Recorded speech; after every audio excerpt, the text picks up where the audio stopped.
അല്ല, നമ്മളിപ്പോൾ നിർബന്ധിതരായിരിക്കുകയാണ്. നമ്മൾ ഗവൺമെൻറ് സൈൻ ചെയ്തു പണം വാങ്ങിച്ചു കഴിഞ്ഞു. കഴിഞ്ഞ ഗവൺമെൻറ് PM ശ്രീ പദ്ധതിയിൽ ഒപ്പുവെച്ചിട്ടുണ്ടായിരുന്നു. അപ്പോൾ ഇപ്പോൾ കേരള ഗവൺമെൻറ് അതിൽ പങ്കാളിയാണ്. മാത്രമല്ല 99 കോടി രൂപയിലധികം അവിടെ നിന്ന് ഈ പദ്ധതിയുമായി ബന്ധപ്പെട്ട് വാങ്ങിച്ചിട്ടുണ്ട്.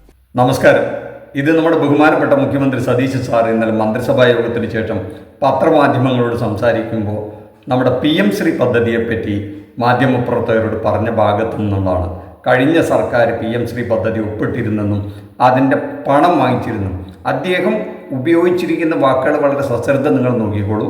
ആ പദ്ധതി ഒപ്പിട്ടു, അതിൻ്റെ പണം വാങ്ങിക്കഴിഞ്ഞു. ഇത് കേൾക്കുമ്പോൾ നമുക്ക് എന്താ തോന്നുക? PM ശ്രീ പദ്ധതി കഴിഞ്ഞ LDF സർക്കാർ ഒപ്പിട്ട് കൊടുക്കുകയും അതിൻ്റെ പണം കൈപ്പറ്റി PM ശ്രീ പദ്ധതി ഇവിടെ നടപ്പിലാക്കിയിട്ടുണ്ടെന്നല്ലേ സാധാരണ ഒരു മലയാളം മനസ്സിലാകുന്ന ഒരാൾക്ക് തോന്നുന്നത്.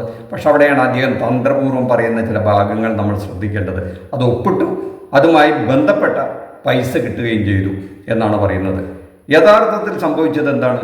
അത് ഒപ്പിട്ട് കഴിഞ്ഞപ്പോൾ വലിയ കോലാഹലമായി. ഇടതുപക്ഷത്തന്നെ ഒരു പ്രധാന കക്ഷി, ഘടകകക്ഷി CPI അതിനോട് എതിര് നിന്നു. കാരണം ഇന്ത്യയിലെ 3 സംസ്ഥാനങ്ങൾ ഒഴിച്ച് ബാക്കി എല്ലാ സംസ്ഥാനങ്ങളും ആ പദ്ധതിയിൽ ഒപ്പിടുകയും ആ പദ്ധതി പ്രകാരമുള്ള നടപടിക്രമങ്ങളും അല്ലെങ്കിൽ പദ്ധതികളും നടപ്പിലാക്കുകയും ചെയ്തിട്ടുണ്ട്. ഒപ്പിടാത്ത 3 സംസ്ഥാനങ്ങൾ കേരളവും തമിഴ്നാടും പശ്ചിമ ബംഗാളുമായിരുന്നു. പ്രതിപക്ഷങ്ങൾ ഭരിക്കുന്നതായിരുന്നു. അവർക്ക് ആശയപരമായ വിയോജിപ്പുണ്ടായിരുന്നു. ഇവിടെ ഒരു കാര്യം കൂടെ നമ്മുടെ പ്രേക്ഷകർ ശ്രദ്ധിക്കണം.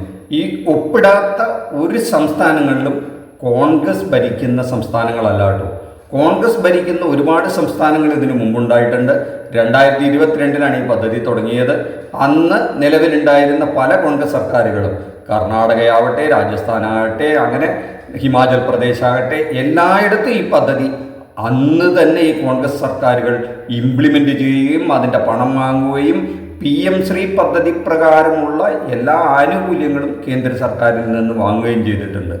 അപ്പോൾ കോൺഗ്രസിൻ്റെ ഒരു നയപരിപാടിയെ അല്ല PM ശ്രീ പദ്ധതിയെ എതിർക്കുക എന്നുള്ളത്.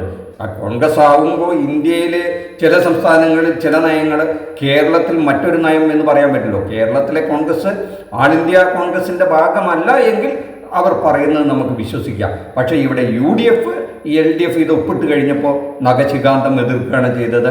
അതിൻ്റെ ഘടകകക്ഷികൾ പലരും പറഞ്ഞത് ഇതിനെ ഞങ്ങൾ അധികാരത്തിൽ വരികയാണെങ്കിൽ അറബിക്കടലിൽ വലിച്ചെറിയും, കുപ്പത്തൊട്ടിയിൽ വലിച്ചെറിയും. ഇനി എന്താണ് ഈ PM ശ്രീ പദ്ധതി എന്നും കൂടെ നമ്മളൊന്ന് മനസ്സിലാക്കി വെക്കണമല്ലോ. അതൊന്നുമില്ല. കേന്ദ്ര സർക്കാർ 2022 ഒരു 5 കൊല്ലത്തേക്ക് ഏതാണ്ട് ഒരു 27,000 കോടിയുടെ സഹായം നമ്മുടെ നാട്ടിലെ എല്ലാ സ്കൂളുകളെയും ഒന്ന് ഹൈടെക്കാക്കാനും മറ്റ് സൗകര്യങ്ങൾ, പിന്നെ കളി സ്ഥലങ്ങൾ, നമ്മുടെ രാജ്യത്തെ വിദ്യാഭ്യാസ നിലവാരം ഉയർത്താനായിട്ട് ഈ സ്കൂളുകളെ അടിസ്ഥാന സൗകര്യങ്ങൾ വർദ്ധിപ്പിക്കാനായിട്ട് ഇതെല്ലാം ഉപയോഗപ്പെടുത്താൻ വേണ്ടിയിട്ടാണ് കേന്ദ്ര സർക്കാർ ഈ പദ്ധതി 2022 കൊണ്ടുവന്നത്. അത് പ്രകാരം കേന്ദ്ര സർക്കാർ ഓരോ സംസ്ഥാനങ്ങളോടും നിങ്ങൾ സ്കൂളുകൾ ഐഡൻറ്റിഫൈ ചെയ്യാൻ പറഞ്ഞു. ഓരോ സ്കൂളിലും ഏതാണ്ട് ഒരു 2 കോടി രൂപ വെച്ച് കിട്ടും. അങ്ങനെ ഒരു സ്കൂളിന് കേന്ദ്ര സർക്കാർ ഏതാണ്ട് 1,20,00,000, സംസ്ഥാന സർക്കാരുകൾ ഒരു 80 ലക്ഷം രൂപയും കണ്ടെത്തേണ്ടതുണ്ട്. അത് പ്രകാരം പദ്ധതി നടപ്പാക്കാനാണ്.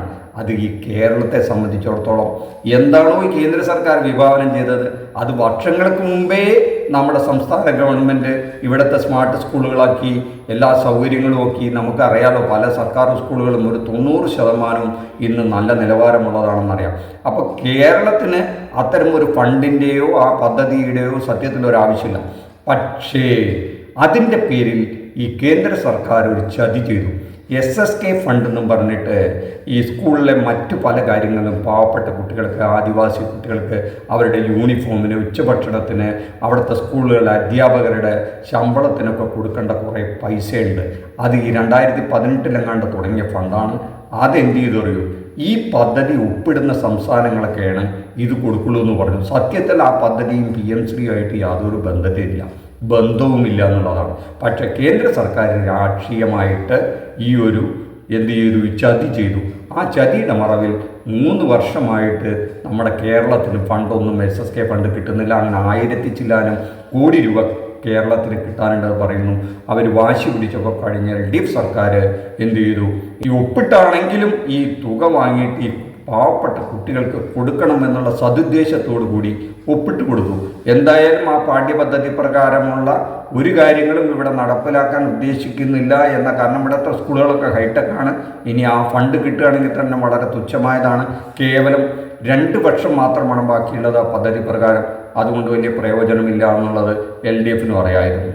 അത് പ്രകാരമാണ് അത് ഒപ്പിട്ട് കൊടുത്തത്. പക്ഷേ ആശയപരമായി CPIക്ക് അതെന്തുകൊണ്ടോ മനസ്സിലാകാത്തതുകൊണ്ട് ഇടതുപക്ഷത്തൊരു വലിയ വിപ്ലവം നടന്നു. ഇത് ഒരു വിധത്തിലും അംഗീകരിക്കാൻ പറ്റാത്തതാണെന്നുള്ളൊരു നിലപാടെടുത്തുകൊണ്ട് അപ്പോൾ അവർക്ക് പിൻവാങ്ങേണ്ടി വന്നു. തൽക്കാലം ഒരു മന്ത്രിസഭയോട് ഇതിനെ പഠിച്ച് ഒരുപക്ഷെ അവർ CPI പറഞ്ഞ് കാര്യങ്ങളൊക്കെ മനസ്സിലാക്കിയിട്ട് ഭാവിയിൽ ആ ഒരു ധാരണ തുടരാം എന്ന് അവർ മനസ്സിൽ വിചാരിച്ചു കാണും. അവിടേക്ക് കാലം കടന്നു പോയിരുന്നു. ഇലക്ഷൻ്റെ വരാനുള്ള അവസാന കാലഘട്ടമായിരുന്നു. ഉപസമിതി പഠിക്കലും ഉണ്ടായില്ല, ചേരലും ഉണ്ടായില്ല എന്നുള്ളതാണ് സത്യം. അങ്ങനെ അത് ഒരു ചത്ത കുഞ്ഞായി തീർന്നു. ആ പദ്ധതിയിൽ നിന്ന് ഞങ്ങൾ പിൻവാങ്ങുന്നു എന്ന് തൽക്കാലം നിർത്തിവെക്കുന്നു എന്നും പറഞ്ഞ ഒരു കത്തും കേന്ദ്ര ഗവൺമെൻറ്റിന് കൊടുത്താണ് LDF പടിയിറങ്ങിയത്. പക്ഷേ എന്നാൽ അന്ന് എതിർത്ത പദ്ധതിയെ എതിർത്ത അറബിക്കടലെറിയും എന്ന് പറഞ്ഞ ഇന്നത്തെ ഈ ഭരണകക്ഷി UDF നേതാക്കളെല്ലാം ഇപ്പം തകിടം പറഞ്ഞിരിക്കുകയാണ്. തങ്ങളെ ഒപ്പിട്ട് കൊടുത്തതെല്ലാം അവരാണെന്ന് പറയുകയും LDFൻ്റെ തലയിൽ വയ്ക്കുകയും ഞങ്ങൾക്ക് പണം കിട്ടണം എന്നുള്ളൊരു ആവശ്യം മാത്രമാണ് അവരുടെ മുന്നിലുള്ളത്. ആശയപരമായി കോൺഗ്രസിന് ഇതിനോട് എതിർപ്പില്ല എന്നുള്ളതിൻ്റെ ഉദാഹരണമാണ് നമ്മൾ നേരത്തെ പറഞ്ഞത്. ഇന്ത്യയിലെ മറ്റെല്ലാ കോൺഗ്രസ് ഭരിക്കുന്ന സംസ്ഥാനങ്ങളിലും ഇത് ഓൾറെഡി ഈ PM ശ്രീ പദ്ധതി തന്നെ നടപ്പിലാക്കിയിട്ടുണ്ട്. SSK ഫണ്ട് കിട്ടാൻ വേണ്ടിയിട്ട് മാത്രമല്ല, അവർ ആ പദ്ധതി നടപ്പിലാക്കി. കാരണം അവിടുത്തെ സ്കൂളുകളിലൊക്കെ ഇത് അത്യാവശ്യമാണ്. അവിടുത്തെ സ്കൂളുകളൊക്കെ കണ്ടാൽ നമുക്ക് അതിദയനീയമായ സ്ഥിതിയാണെന്ന് നമുക്കറിയാലോ. കിലോമീറ്ററുകൾ നടന്നാലാണ് ഒരു സർക്കാർ സ്കൂളുകളൊക്കെ കണ്ടുകിട്ടാൻ പറ്റുക. അപ്പോൾ അവിടുത്തെ സ്കൂളുകളുടെ ശോച്യാവസ്ഥ നമ്മുടെ സ്കൂളുകളുമായിട്ടൊന്നും ഒരു വിധത്തിലുള്ള താരതമ്യം വരില്ല. നമ്മുടെ കുട്ടികളൊക്കെ പോകുന്നു എന്ന് ആലോചിച്ച് നോക്കി. ഒരു ചെറിയ ഗ്രാമത്തിൽ പോലും ഇന്ന് വീടുകളിൽ നിന്ന് സ്കൂൾ ബസ് വന്നാണ് നമ്മുടെ കുട്ടികൾ പോകുന്നത്. അത്രമാത്രം ഇൻഫ്രാസ്ട്രക്ചർ ഫെസിലിറ്റിയൊക്കെ ഇവിടെ വളർന്നു കഴിഞ്ഞു. അപ്പം നമ്മുടെ കുട്ടികൾക്ക് അത്തരത്തിലൊരു പ്രശ്നമേ ഉദിക്കുന്നില്ല എന്നുള്ളതാണ് സത്യം. ആ ഫണ്ട് കിട്ടുകയാണെങ്കിലും ഇതാണ് കിട്ടാൻ പോകുന്നത്. എത്ര കിട്ടും? ആ കോടിക്കണക്കിന് രൂപ കൊണ്ട് കേരളത്തിൻ്റെ ദാരിദ്ര്യവും സ്കൂൾ വിദ്യാഭ്യാസത്തിൻ്റെ നിലവാരവും ഈ ഒരു കൊല്ലം കൊണ്ട് ഒന്നും സംഭവിക്കാൻ പോകുന്നില്ല. അപ്പോൾ UDF സർക്കാരിന് ധൈര്യമായിട്ട് ഇവിടുത്തെ കോൺഗ്രസ്സുകാർക്ക് ഇനി ഈ ഇന്ത്യയുടെ മറ്റു ഭാഗങ്ങളിലെ കോൺഗ്രസ്സുകാരേക്കാൾ വിഭിന്നമായ ഒരു അഭിപ്രായമുണ്ട്, ഞങ്ങൾ യഥാർത്ഥ നെഹ്റുവിയൻ ഇടതുപക്ഷമാണെന്നൊക്കെ വീമ്പ് പറയുന്നവർക്ക് അത് തെളിയിക്കാനുള്ള ഒരു അവസരം കൂടിയായിരുന്നു ഇപ്പോൾ.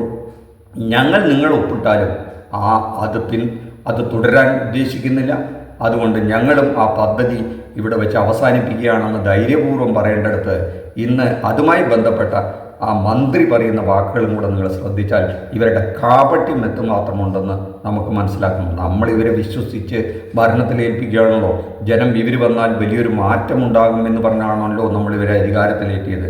പിണറായി വിജയനും മോദിയും തമ്മിൽ ഡീലാണെന്ന് പറഞ്ഞ് നമ്മളെ വിശ്വസിപ്പിച്ചാണല്ലോ സംഘശക്തികളോട് സന്ധി ചെയ്യുന്ന ആളാണ് മുഖ്യമന്ത്രി പിണറായി വിജയനെന്നും അദ്ദേഹത്തെ തോൽപ്പിച്ചൊരു മൂലക്കിരുത്തണമെന്നും കേരള ജനതയോട് ആവശ്യപ്പെട്ടതിനനുസരിച്ചാണല്ലോ ഇവിടുത്തെ മതേതര വിഭാഗം പോയിട്ട് ഈ UDFന് അധികാരത്തിലേറ്റിയത്. ഇവരിപ്പോൾ പട്ടാപ്പകൽ തന്നെ ഈ പദ്ധതിയെ അനുകൂലിക്കുന്നു. അപ്പോൾ ഇവർ മോദിയുമായിട്ട് എന്താണ് ചെയ്തിരിക്കുന്നത്? ഡീലല്ലേ? ഇതിനെന്താ വേറെ എന്തെങ്കിലും വാക്ക് പറയാമോ? ഈ പവർ കട്ടിന് മറ്റെന്തോ പേര് ഇപ്പോൾ UDF വന്നതിന് ശേഷം കൊണ്ടുവരുന്നു എന്ന് പറഞ്ഞതുപോലെ ഈ ഡീലിനെ മറ്റെന്ത് വാക്കാണ് പറയേണ്ടതെന്ന് ആരെങ്കിലും ചോദിച്ചു പോയാൽ നമുക്ക് കുറ്റം പറയാൻ പറ്റില്ല. എന്തായാലും ആ മന്ത്രിയുടെ വാക്കുകൾ കൂടി നിങ്ങൾ കേട്ട് നിങ്ങൾ നമ്മുടെ പ്രേക്ഷകരോട് തീരുമാനമെടുക്കട്ടെ. നിങ്ങൾ അഭിപ്രായം പറയാം. നന്ദി, നമസ്കാരം. മറ്റൊരു വിഷയമായി മറ്റൊരു എപ്പിസോഡിൽ കാണുന്നവരെ താങ്ക് യു. ഒപ്പിട്ടതിൻ്റെ 4-ാം ദിവസം SSK ഫണ്ടിൽ 93 കോടി അറൗണ്ടാണ്, 92 പോയിന്റ് സംതിങ് ആണ്, 93 കോടി രൂപ റിലീസ് ചെയ്തു. അപ്പോൾ ഇത് ഇത്രയും കാലം തടഞ്ഞു വെച്ചത് ഒപ്പിടാത്തതുകൊണ്ടായിരുന്നു. ഒപ്പിട്ടപ്പോൾ PM ശ്രീക്കുള്ള ഫണ്ട് എന്ന് പറഞ്ഞിട്ടല്ല, കേന്ദ്രം നമുക്ക് തരേണ്ട SSK വിഹിതം, SSK ഫണ്ട് തന്നു. വീണ്ടും പിന്നീട് ഒരു 6-7 കോടി വന്നു. അങ്ങനെ 99 കോടി രൂപ ആ ഇനത്തിൽ വന്നിട്ടുണ്ട്. അത് PM ശ്രീ ഫണ്ടല്ല എന്നാണ് കഴിഞ്ഞ വിദ്യാഭ്യാസ മന്ത്രി അതിലൊരു സ്റ്റാൻഡ് എടുത്തത്. അതല്ല, ഞങ്ങളാരും പറഞ്ഞിട്ടില്ല PM ശ്രീ ഫണ്ടാണ്. നിങ്ങൾ എനിക്ക് വോട്ട് തന്നു ജയിപ്പിച്ചാൽ, ഈ സർക്കാർ അധികാരത്തിൽ വന്നാൽ ഗാന്ധിജിയെ തള്ളിപ്പറയുന്ന, നെഹ്റുവിനെ താഴെ ഇറക്കുന്ന ആ പാഠപുസ്തകങ്ങളിലേക്ക് നെഹ്റു കയറി വരും, ഗാന്ധിജി കയറി വരും. CPM-കാര RSSും നിങ്ങളും തമ്മിൽ ഡീലുണ്ടാക്കിയ PM ശ്രീ എന്ന പദ്ധതി വലിച്ചു ചവറ്റുകൊട്ടയിലേക്ക് ഞങ്ങൾ എറിയും.